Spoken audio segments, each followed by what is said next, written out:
Uno de los conceptos más importantes dentro de la estadística es el manejo de las funciones de probabilidad. Para ello debemos recordar algunos de los conceptos básicos de probabilidad. Recordemos que la probabilidad es un valor entre 0 y 1 que describe la probabilidad o posibilidad de que ocurra un evento. 0 es un evento imposible, 1 es un evento de absoluta certeza. Por ejemplo, cuando lanzamos una moneda y queremos calcular la probabilidad que esa moneda caiga cara, sería un evento en 2 posibles, entonces sería una probabilidad de 0.5. El experimento en este caso sería el lanzamiento de la moneda, que es el proceso que induce a un resultado o evento que es, por ejemplo, cayó cara. Entonces ese evento, ese conjunto de uno o más resultados de un experimento es cayó cara. Para eso, entonces necesitamos conocer lo que es el espacio muestral, o sea, todos los posibles resultados del experimento. Si nosotros lanzamos la moneda, todos los posibles resultados son que caiga cara o que caiga cruz.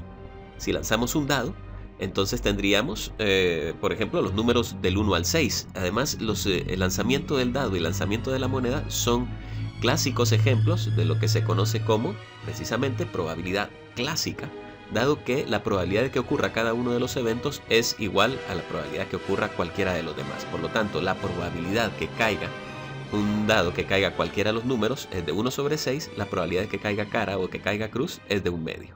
Por ejemplo, la probabilidad clásica nos permite hacer cálculos relativamente sencillos para un problema como el que se muestra a continuación. ¿Cuál es la probabilidad de obtener un número par al lanzar un dado?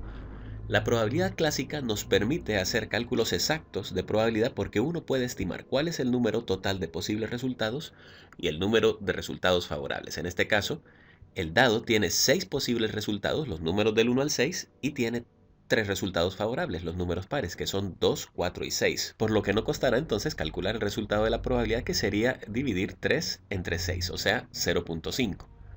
Otro ejemplo un poquito más difícil es cuál es la probabilidad de obtener al menos una cara al lanzar 2 veces una moneda. Bueno, para ello, porque este problema ya no es tan sencillo, tendríamos que definir todo el espacio muestral. El espacio muestral sería ver cuáles son los posibles 2 lanzamientos de la moneda. Que la primera vez caiga cara y la segunda caiga cara, la primera cara, la segunda cruz, la primera cruz, la segunda cara y ambos lanzamientos cruz. De esos 4 posibles eventos, vemos que el único que no cumple es que ambas veces caiga cruz. En todos los demás cae al menos una vez cara. Por lo tanto, la probabilidad es de 0.75, o sea, el 75%. Una distribución de probabilidad nos va a permitir desplegar todos los posibles resultados de un experimento junto con las probabilidades de cada resultado. Por ejemplo, imagine un gran lote de celulares donde el 20% de estos celulares están defectuosos. Y vamos a ir tomando muestras de 5 en 5 para ver cuántos celulares defectuosos vamos a encontrar en cada una de las muestras. Imagine que este lote es muy grande, de tal manera que no importa cuántos celulares se saquen, defectuosos o no, ese 20% se mantiene. Si usted selecciona 5 celulares al azar, ¿cuántos celulares esperaría que estuviesen defectuosos? Bueno, la respuesta es sencilla, si es el 20%, pues sería 1. El hecho al que nos lleva el azar y la probabilidad es que también nos indica que sí sería probable que no saliera ningún celular defectuoso. Por supuesto que existiría una probabilidad, sería menos probable, pero esa probabilidad existe. Finalmente, si contestamos la última pregunta y queremos saber cuál es la probabilidad que todos los celulares estén defectuosos, pues uno dice, bueno, alguna probabilidad ha de haber, solo que si solo el 20% de los celulares está defectuoso, esa probabilidad sería bastante pequeña, o sea, sería un evento poco probable. ¿Cómo hacemos para calcular estas probabilidades? Este es un caso particular de probabilidad que se resuelve con la probabilidad binomial. Para el caso, aquí tenemos distribuciones de probabilidad discretas y distribuciones de probabilidad continuas. Vamos a analizar brevemente lo que es la distribución binomial, la distribución de Poisson y la distribución normal, aunque en realidad las distribuciones de probabilidad son muchas, que se adaptan a diferentes casos que se presentan en la naturaleza.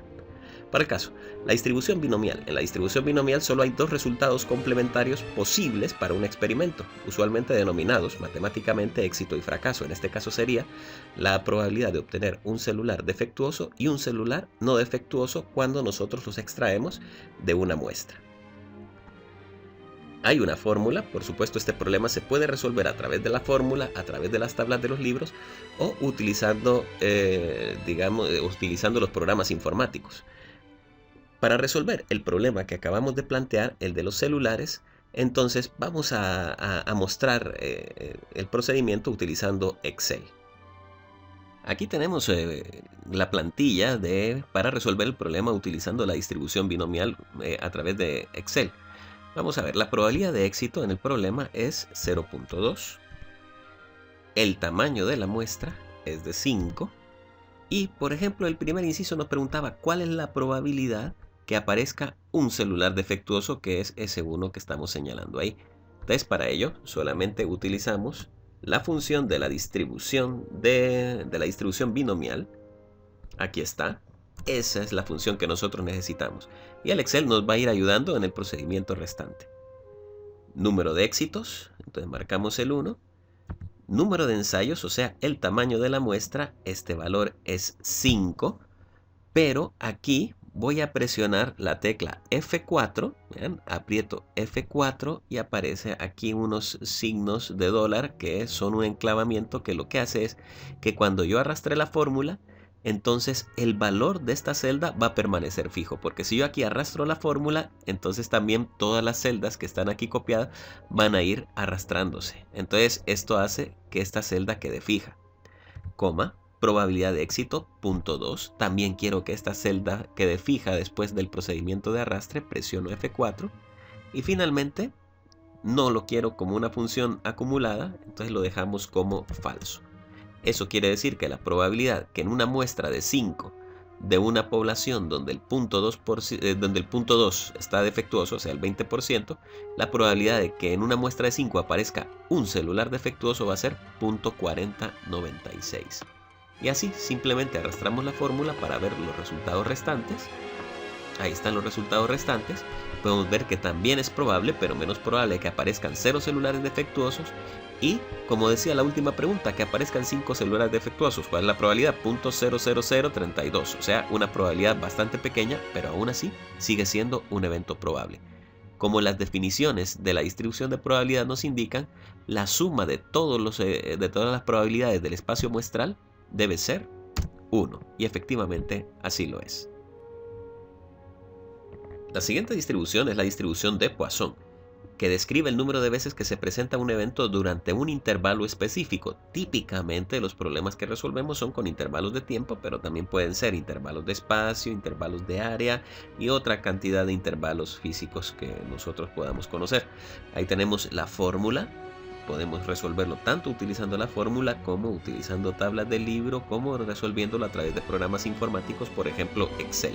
Nos dice la pregunta, en un banco se ha estimado que hay una media de 7.8 personas por hora que llegan para hacer trámites en caja. O sea, cada hora llega en promedio 7.8 personas.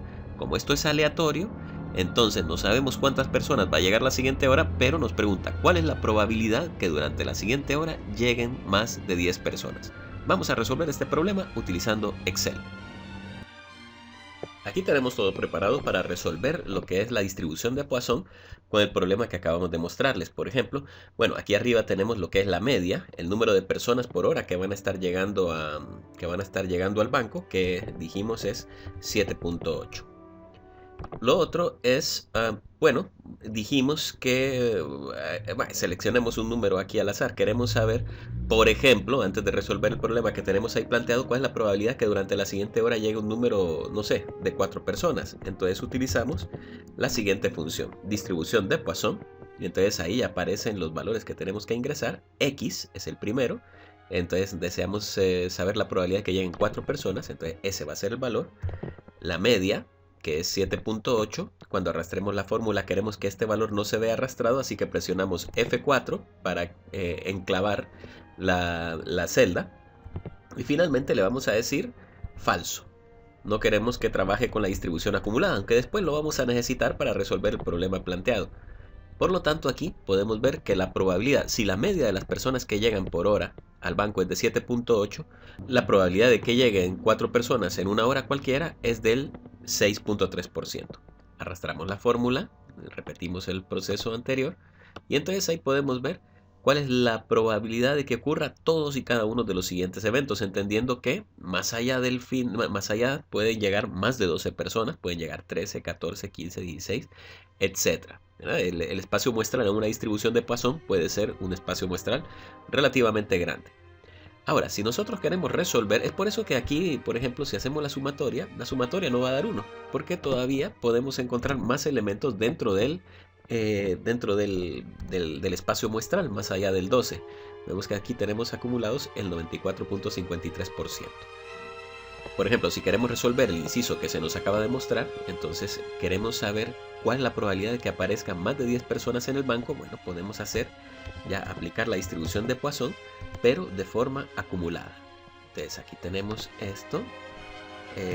¿Cuál es la probabilidad de que lleguen hasta 10 personas? Porque como ahora ya lo vamos a hacer acumulado, entonces este acumulado ya nos indica que vamos a sumar todos estos valores. O sea, cuál es la probabilidad de que lleguen de 0 a 10 personas, menor o igual a 10.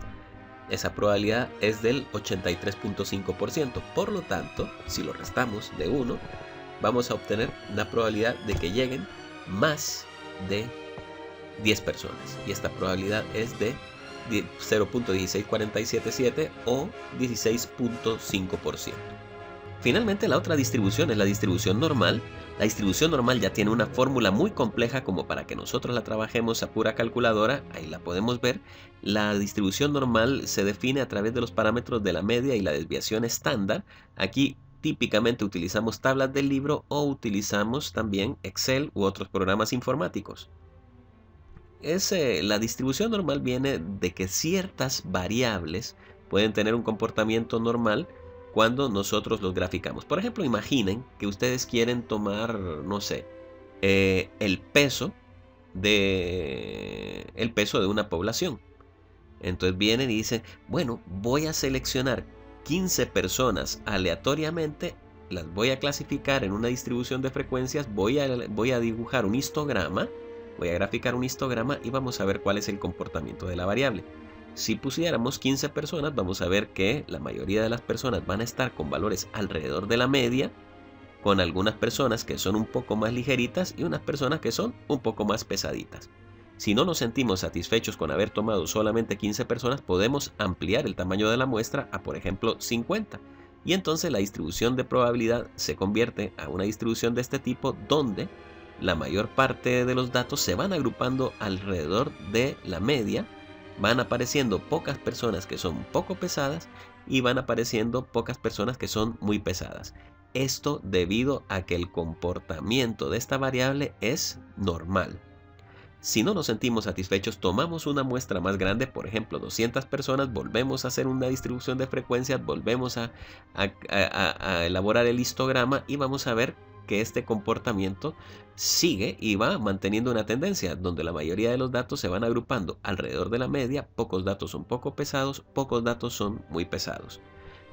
Al final podemos tomar una muestra infinita, donde ya la distribución se nos convierte en una distribución ideal, continua, con forma de campana, asintótica, simétrica, donde la mitad de los datos están a la izquierda de la media y la mitad de los datos están a la derecha de la media. Hemos logrado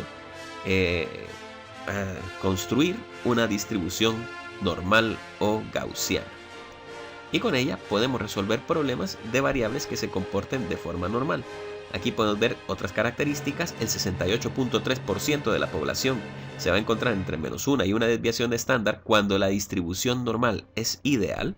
El 95.5% se encuentra entre -2 y 2 desviaciones estándar. Y el 99.7% de la población se encuentra entre -3 y 3 desviaciones estándar. Y podemos resolver el siguiente problema. El peso medio de los individuos de una población es de 157 libras, con una desviación estándar de 34 libras. ¿Qué proporción de la población pesa entre 140 y 170 libras? Entonces, el primer paso muy importante es ver la distribución normal. Aquí vemos la distribución normal. Recuerden que debajo de cualquier distribución de probabilidad, el área bajo la curva es 1, o sea que tenemos el 100% de la población. Y lo que queremos calcular es esta área de color azul que tenemos acá, que muestra el porcentaje o la proporción de población que pesa entre 140 y 170 libras. ¿Cómo calcularlo? Pasemos a Excel. Aquí vamos a trabajar con la distribución normal. Aquí podemos ver la distribución normal que tenemos como referencia, porque una cosa bien importante es poder ubicarse gráficamente. Sabemos que la media es de 157 libras. Sabemos que la desviación estándar es de 34 libras y queremos saber qué proporción de la población se encuentra entre 140 y 170 libras. Cuando utilizamos la fórmula de la distribución normal, vamos a ver, vamos a calcular aquí distribución normal.n, aquí está. Utilizamos aquí la x, que va a ser esta, la media, F4, la desviación estándar, F4, y le vamos a decir verdadero al valor acumulado. ¿Qué implica esto? Esto implica que este 0.30 es el área que vamos a encontrar nosotros hasta 140, o sea, sería esta cola blanca que nosotros vemos acá. Si nosotros arrastramos la fórmula, aparece 0.64. Este valor de 0.64 es el área que va a estar antes de 170, o sea, va a ser el acumulado de esta parte blanca y esta parte azul hasta llegar a 170, o sea, esta es un área de 0.65, siempre recordando que el área bajo toda la curva es 1. Por lo tanto, para encontrar el área azul, simplemente debo hacer la resta de ambos valores. Por lo tanto, esa probabilidad va a ser de 0.34. El 0.34, un poquito más de la tercera parte de la población, va a estar entre 140 libras y 170. Las distribuciones de probabilidad son numerosas. Aquí tenemos unas cuantas: Poisson, binomial, exponencial, hipergeométrica, pero por supuesto tenemos otra gran cantidad de distribuciones de probabilidad muy utilizadas en investigación y en probabilidad en estadística inferencial, como son la t-de-Student, como es la chi cuadrada, como es la distribución F. Todas estas distribuciones de probabilidad nos sirven para describir estados de la naturaleza particulares y son de amplia utilidad en estadística. Por lo tanto, aquí hemos tratado de hacer un pequeño resumen acerca de lo que es una distribución de probabilidad, pero por supuesto prometiendo que en un futuro vamos a mejorar el video. Este es un video que fue hecho de una manera algo improvisada, precisamente por estar dedicado a los estudiantes de estadística actualmente, pero en un futuro vamos a mejorar la calidad de estos videos y vamos a volverlos algo más explicativos.